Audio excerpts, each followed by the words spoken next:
தமிழக அரசின் குறைபாட்டினால் மக்களின் வரிப்பணம் 16 கோடி ரூபாய் வீணாகியுள்ளதாக எதிர்க்கட்சித் தலைவர் எடப்பாடி பழனிசாமி குற்றம் சாட்டியுள்ளார். திருவண்ணாமலை மாவட்டம் செங்கம் அடுத்த அகரம் பள்ளிப்பட்டு தொண்டைமானூர் இடையேயான பாலம் தென்பெண்ணை ஆற்றில் ஏற்பட்ட வெள்ளப்பெருக்கின் காரணமாக அடித்து செல்லப்பட்டது. இதனை எதிர்க்கட்சித் தலைவர் எடப்பாடி பழனிசாமி நேரில் ஆய்வு மேற்கொண்டார். பின்னர் செய்தியாளர்களிடம் பேசிய அவர், நீர்வளத்துறை அதிகாரிகள் பாலத்தை இன்னும் உயர்த்தி கட்ட வேண்டும் என கூறியதாக கூறப்படும் நிலையில் 1 லட்சம் கனஅடி நீர்வரத்து செல்லும் அளவிற்கு மட்டுமே பாலம் கட்டப்பட்டுள்ளதாக தெரிவித்தார்.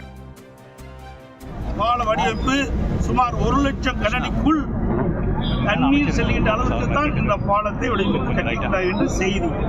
ஆகவேதான் இந்த பாலம் பெரும் வெள்ளத்தால் இந்த பாலம் அடித்து செல்லப்பட்டது. முழுக்க அரசினுடைய குறைபாட்டின் காரணமாக மக்களுடைய வரிப்பணம் வீணாக்கப்பட்டிருக்கிறது.